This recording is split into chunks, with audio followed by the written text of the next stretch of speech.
El día de hoy vamos a analizar un tema un tanto controversial, pero no deja de ser una parte importante, un lado al que tenemos que voltear a ver cuando se trata de la prevención o de la rehabilitación del consumo de sustancias. Y precisamente son todas esas causas a las cuales le estamos atribuyendo el consumo de sustancias. Algunos datos importantes que debes tener en cuenta antes de comenzar con el tema de esta sesión es que no existe ninguna vacuna contra las adicciones.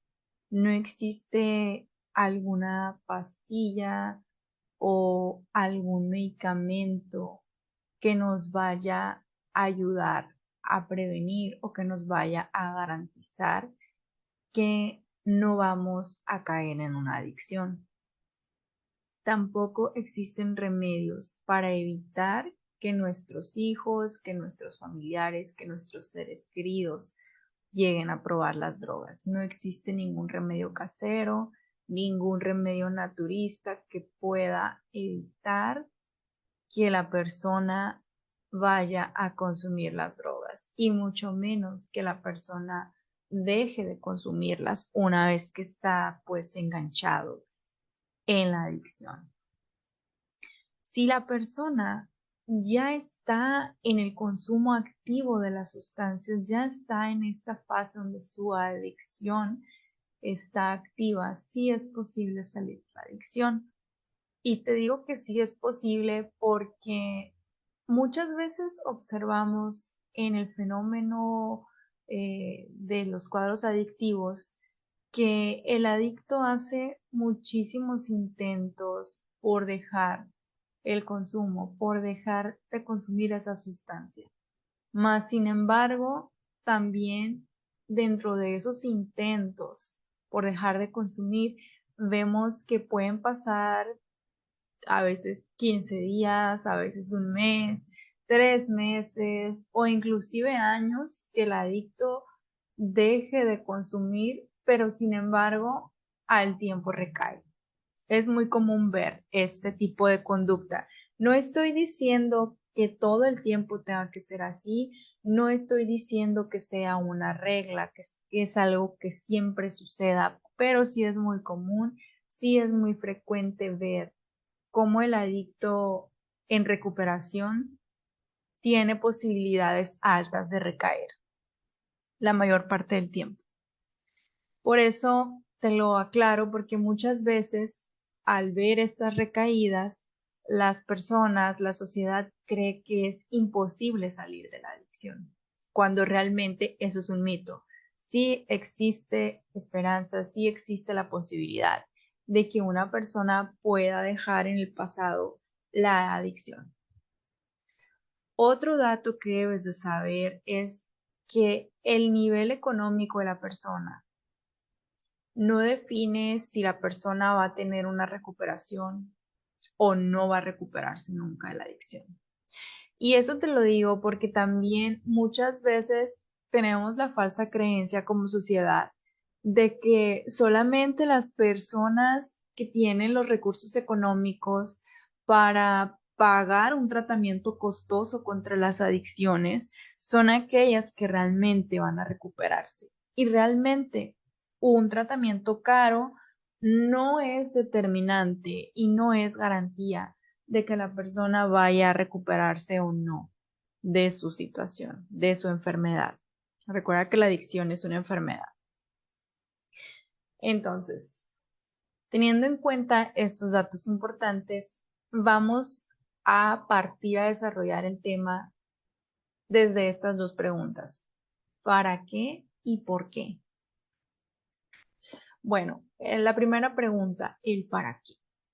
El para qué viene del para qué el adicto consume, para qué las personas consumen drogas, para qué la sociedad consume drogas. O sea, ¿qué es lo que pasa? ¿Para qué?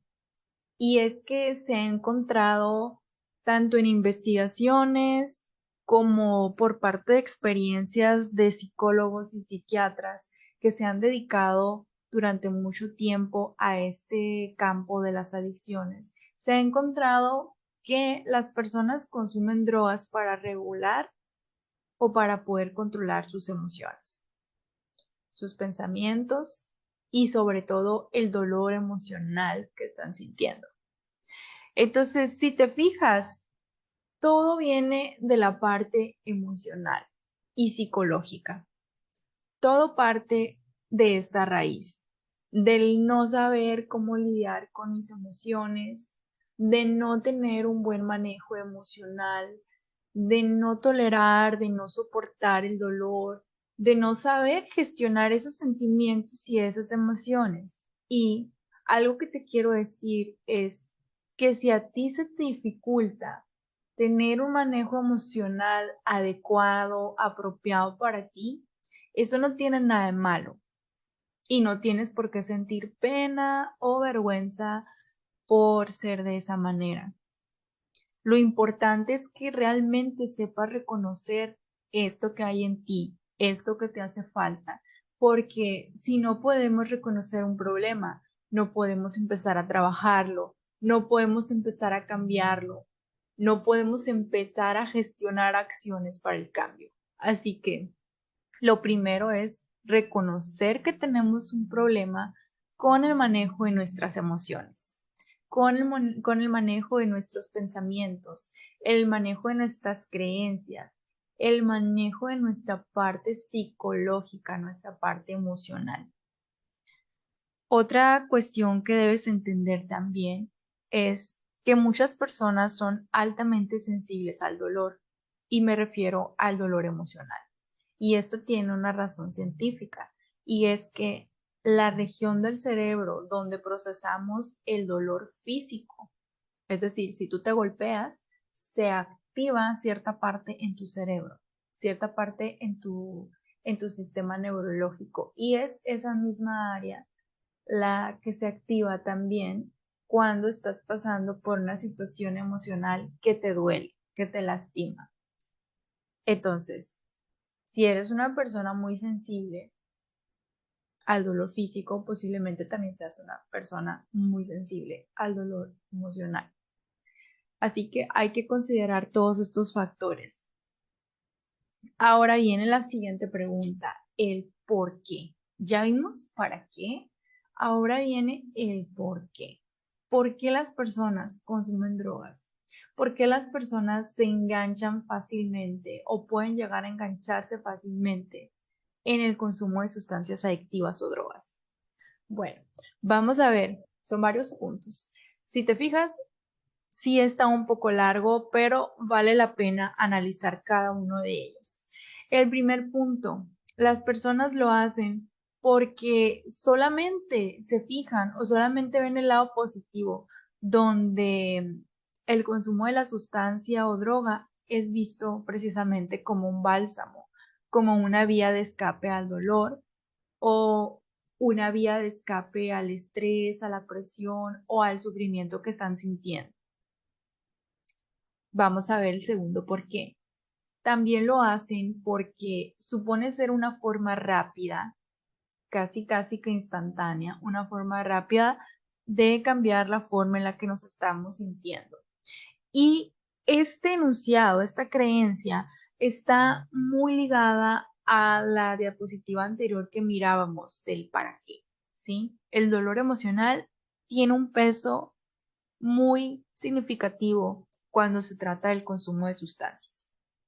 Otro por qué es porque los síntomas que provocan las sustancias adictivas mientras dura su efecto en el cuerpo, mientras dura el efecto en el organismo, puede resultar para la persona más placentero, o sea, más placentero que lo que está sintiendo en ese momento de su realidad, más placentero que el momento, las situaciones, las circunstancias por las que está atravesando. Por eso se dice que las drogas vienen a ser como una vía de escape emocional. Otro motivo es que estando bajo los efectos de la sustancia adictiva, la persona va a olvidarse momentáneamente, es decir, en ese momento se va a olvidar, en ese fragmento de espacio-tiempo, se va a olvidar de sus problemas, se va a olvidar de sus preocupaciones y fácilmente va a suprimir, va a silenciar o va a dejar a un lado las emociones negativas que estaba experimentando previamente. Otro motivo es porque no practicamos actividades que nos ayuden a descargar el estrés.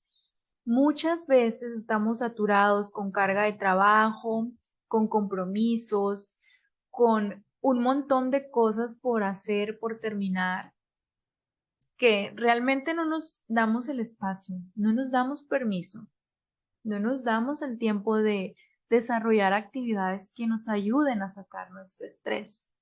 Y es que el estrés no solamente es un tema emocional, también pasa a ser un tema que a la larga se empieza a sentir en nuestro cuerpo, en nuestros músculos, inclusive en nuestros huesos. ¿Tú en dónde sientes el estrés? En la cabeza, en los hombros, en el cuello, en los pies, en las piernas. Cada persona va a sentir el estrés de manera diferente. Entonces, sí es importante escuchar a nuestro cuerpo, conocer cómo se siente nuestro cuerpo, porque posiblemente ahí nos está dando el aviso de que necesitamos sacar ese estrés del cuerpo, porque ya sobrepasó nuestra capacidad emocional, nuestra capacidad mental y posiblemente el estrés ya se está sintiendo en alguna parte de nuestro cuerpo. Otro motivo es porque sentimos que los problemas nos comen y eso también va de la mano con la parte del estrés. Sentir que los problemas nos sobrepasan, que las circunstancias nos rebasan, que nos saturamos emocionalmente o como decimos coloquialmente, ¿no? Que nos estamos ahogando en un vaso de agua. Entonces, precisamente esa saturación emocional es lo que nos lleva a buscar o a tratar de encontrar una vía de escape ante la percepción de que yo no puedo solucionar los problemas, ante la percepción de que yo no puedo hacerme responsable de mis emociones, ante la percepción o la creencia de que yo no puedo con esta situación. Entonces, para mí va a ser más fácil buscar una vía de escape. Y el consumo de sustancias adictivas es una de tantas vías de escape que podemos tener. No es la más sana, pero sin embargo sucede. Otra situación es porque no tratamos la depresión con un profesional de la salud mental. Y aquí muchas veces las personas en terapia me lo han discutido. Me lo han discutido y argumentan que para ellos está bien seguir consumiendo la sustancia que sea porque les está ayudando a combatir o sienten que les está ayudando a suprimir o contrarrestar los síntomas de depresión que previamente tenían. Entonces, aquí hago una pausa. Es importante reflexionar de este tema. La depresión muchas veces se da porque ya hemos pasado demasiado tiempo, ya hemos traído una acumulación de estrés, una acumulación de ansiedad, una acumulación de pesimismo y situaciones y problemas que no hemos podido resolver. Entonces, nuestro cuerpo, nuestra mente se deprime, se cansa, se desgasta y empezamos a experimentar los síntomas de un cuadro clínico de depresión. Pero solamente un profesional de la salud mental es la persona adecuada para diagnosticarnos. Lo que nos sucede es que muchas veces tenemos el mal hábito o la mala costumbre de autodiagnosticarnos. Y luego nos etiquetamos. Es que soy ansioso, es que soy depresivo, es que soy tal, oye. Bueno, otro tema también es que todavía venimos arrastrando la falsa creencia de que si vas al profesional de la salud mental, ya sea el psicólogo o el psiquiatra, es un sinónimo de que eres débil mentalmente o que eres una persona que no puede o que eres una persona que está loca o que eres una persona que está desquiciada y que no sabe resolver su vida. La verdad es que es un mito cultural muy nocivo y totalmente falso. Falso, ¿por qué? Porque precisamente el profesional de salud mental, eso es lo que es, un profesional, un especialista, alguien que está preparado, alguien que tiene estudios acerca del comportamiento, la mente y la parte biológica, cómo se relaciona también con la mente, los procesos mentales, los procesos, digamos, neuroquímicos que pasan en nuestro cerebro, que pasan en nuestro organismo, que pasan con nosotros porque somos personas y tenemos un cuerpo, o sea, también somos seres biológicos y tenemos que aprender a vernos como un todo, como un ser integral. Entonces, si tú estás en una situación en donde sabes que necesitas apoyo de un profesionista de salud mental y sin embargo lo estás negando, te estás rehusando a ir con ese profesional, entonces es el equivalente a que estuvieras negando que tienes un cuerpo, estás negando tu propia biología, estás negando tu propia necesidad de buscar el equilibrio. Y esto es totalmente irracional, lo sé, desde la parte lógica suena totalmente incoherente, pero a nivel inconsciente son el tipo de pensamientos que nos invaden. Y obviamente ese tipo de pensamientos nos van a impedir que esa depresión o que ese cuadro o esos síntomas depresivos sean tratados de manera correcta. Entonces, como cultura mexicana, también somos muy dados a automedicarnos o a recurrir a remedios mágicos, remedios milagrosos. Así que no es de extrañarse que muchas personas tengan esta creencia de que consumir cierta sustancia, pues va a ser la cura para la depresión, cuando realmente no es así. Lo único que está pasando es que se están tapando los síntomas.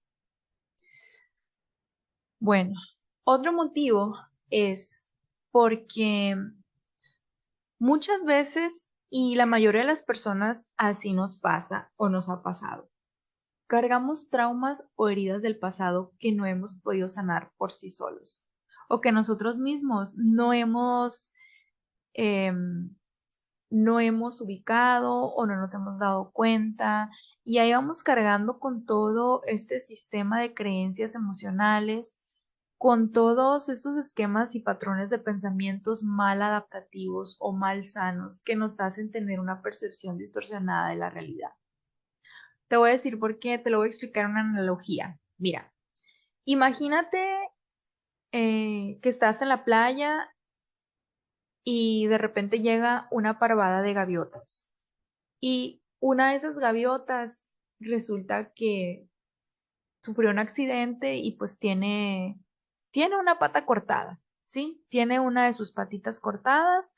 Entonces esta gaviota, como ya tiene años que sufrió este accidente donde se cortó su patita, pues ya se le hace muy normal que su forma de caminar sea como de lado, chueca. O sea, esta gaviota camina chueca, ¿sí? ¿Por qué? Por la herida que trae. Entonces, para ella es muy normal, para ella es muy común y debido a esta discapacidad que tiene, le impide funcionar o correr o desplazarse de una manera rápida cuando está en tierra firme. ¿Por qué? Porque las gaviotas vuelan. Pero cuando están en tierra firme es cuando normalmente están comiendo alimentos que se encuentran en la orilla del mar. Entonces, esta gaviota se frustra y constantemente no se explica por qué no puede ganarle a las demás gaviotas cuando se empiezan a pelear por el alimento, todo ese alimento que encuentran. Entonces, la gaviota dentro de sí, frustrada, dice, bueno, pues es que yo corro con todas mis fuerzas, es que yo me abalanzo, es que yo voy, ¿por qué me quitan el pedazo de comida que era para mí? O sea, ¿por qué yo no lo puedo ganar?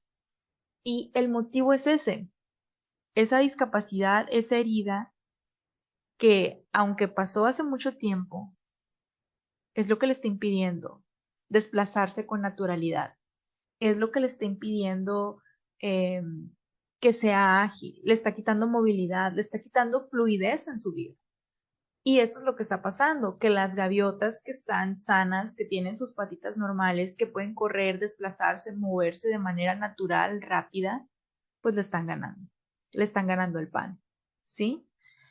Este es un ejemplo de cómo lucimos o cómo se nos pueden presentar circunstancias que realmente las vemos como un tropiezo o las vemos como un problema cuando en realidad es nuestra vieja herida o nuestro viejo trauma lo que no nos está permitiendo fluir. Bueno, otro motivo, porque creemos que puede ser divertido. Y vaya, a lo mejor va a sonar como sarcasmo esto, pero sí, hay personas, sobre todo personas inmaduras o personas demasiado jóvenes, que creen que el consumo de sustancias puede ser algo divertido, que puede ser algo recreativo, que puede ser algo que les sirve de entretenimiento. El problema es que sí es una sustancia que te va a generar tolerancia, dependencia y síndrome de abstinencia, entonces muy probablemente te enganches en el círculo de la adicción. Otro motivo es porque creemos que son formas seguras para bajar de peso o controlar el hambre. Y bueno, esto también, sobre todo en mujeres en terapia, he escuchado mucho este comentario. Sobre todo las mujeres que han consumido, son consumidoras de drogas estimulantes. ¿Qué dicen ellas? Es que me quita el hambre. Es que yo nunca había podido bajar de peso con nada. Y esto me vino a hacer que perdiera kilos. Entonces, pues yo me siento bien con mi figura, yo me siento bien con mi forma y yo sé que si dejo de consumirlo, pues voy a rebotar, voy a subir de peso otra vez y me voy a sentir mal y se me va a bajar la autoestima y me voy a sentir fea y me voy a sentir no deseada, etcétera. Bien, estos pensamientos, aunque suenan totalmente erróneos, totalmente distorsionados, créeme que yo los he escuchado en más de una ocasión en terapia. Y la persona que los dice, la persona que los tiene en su cabeza, realmente los toma como una verdad absoluta y cree que no hay otra alternativa. Pero también si te pones a indagar en la historia de la persona, te vas a dar cuenta que realmente nunca hizo otro método, realmente nunca llevó otro esfuerzo, otro programa, otra manera, otra forma de bajar de peso. La persona realmente siempre siguió comiendo igual. La persona siempre siguió con su mala alimentación. La persona siempre tuvo la vida sedentaria, o sea, no hacía ejercicio. Hay otros factores. Cuando te vas más allá, hay otros factores, pero ciertamente la persona que trae estas ideas no está preparada para una rehabilitación. Entonces lo va a negar para mantenerse en su argumento, para mantenerse atada a su realidad. Y esto obviamente va a retrasar el proceso de sanación o el proceso de rehabilitación. Bueno, otro motivo es que muchas veces las personas creemos que son formas seguras de mantenernos despiertos y hacer de lado el cansancio. También es un comentario que frecuentemente he escuchado en terapia, sobre todo para las personas que trabajan de noche o las personas que manejan horarios muy largos o jornadas laborales demasiado largas. Un ejemplo muy común que que casi siempre lo he escuchado es las personas, los choferes de camiones o los traileros, ¿sí? Esas personas, pues, realmente su trabajo les exige que estén despiertos. ¿Por qué? Porque, pues, quedarse, hacer una parada para dormir, para descansar, pues muchas veces implica para ellos pérdida de dinero. Lamentablemente, pues muchas personas que tienen este tipo de empleos lo ven ya como algo normal, el consumir sustancias o drogas para mantenerse en estado de alerta, para mantenerse despiertos. Y la realidad es que pues sí les ayuda a mantenerse despierto, pues por todos los efectos que ocasiona, los efectos estimulantes, pero a nivel psicológico también les afecta en otras áreas de su vida. Y claro, a nivel biológico también. ¿Por qué? Porque se está desarrollando el círculo de la adicción, que es la tolerancia, la dependencia, y una vez que dejan de consumir la droga, pues viene el síndrome de abstinencia. Entonces la regla aplica igual para todos. Si estás consumiendo sustancias, se va a generar este círculo de dependencia. Entonces, ¿qué pasa con estos choferes? Con estas personas que se tienen que quedar despiertos a altas horas de la noche. Pues que cuando les toque su periodo vacacional, que cuando les toque descansar, que cuando les toque regresar a su régimen normal, a su horario normal de vida, pues van a estar experimentando esos síntomas del síndrome de abstinencia, van a estar irritables, van a estar más nerviosos, van a estar más ansiosos y no van a hilar o no van a relacionar el consumo de la sustancia con todos estos síntomas que están teniendo a nivel psicológico. Pero la verdad es que sí están estrechamente relacionados, muy relacionados. Bueno, otro motivo es porque creemos que sin la sustancia somos incapaces de rendir en el trabajo. Te voy a contar una historia. Me tocó conocer a un muchacho que trabajaba en un call center y su trabajo estaba relacionado a las ventas, es decir, ventas por teléfono. Esta persona era un chico muy inhibido, es decir, muy tímido. Desde su punto de vista, desde su perspectiva, se le dificultaba relacionarse socialmente con las personas, o podríamos decir que sus habilidades sociales pues no eran muy buenas. Lo que empezó a hacer este chico al ver que pues no vendía, porque las ventas sí o sí implican tener un buen manejo de habilidades sociales, lo que empezó a hacer es que empezó a consumir cierto tipo de sustancias. No te voy a decir cuál, pero bueno, empezó a consumir cierto tipo de sustancias y esta sustancia lo que provocaba es que la persona se sintiera más desinhibida emocionalmente, socialmente. Entonces empezó a soltarse más y a través de su palabra, a través de su labor de convencimiento, a través de esas barreras mentales que antes él se ponía, que ya no estaban, porque estaba desinhibido emocionalmente por haber consumido la sustancia. ¿Qué empezó a suceder? Pues que empezó a subir las ventas. Recuerda que trabajaba de ventas por teléfono, entonces sus ventas empezaron a aumentar. La persona más fácilmente pues enrolaba al cliente para que el cliente se convenciera de comprar ese producto. Entonces, ¿qué es el pensamiento mágico que surge en esta persona, en este chico, en este joven? Es que no puedo rendir. Es que sin esa sustancia yo no puedo vender, yo no puedo trabajar. Y es, esa creencia es la parte de la dependencia psicológica. ¿Cómo le atribuyes propiedades mágicas o propiedades que no tiene a esa sustancia? Y la haces parte de tu vida. Bueno, y bueno, la lista sigue, es un poco larga, así que vamos a hacer una parte 2 de esta lista de motivos, argumentos o creencias irracionales que la gente que consume drogas mantiene y que estas creencias, estas ideas solamente hacen más difícil la recuperación. Te veo en el próximo video.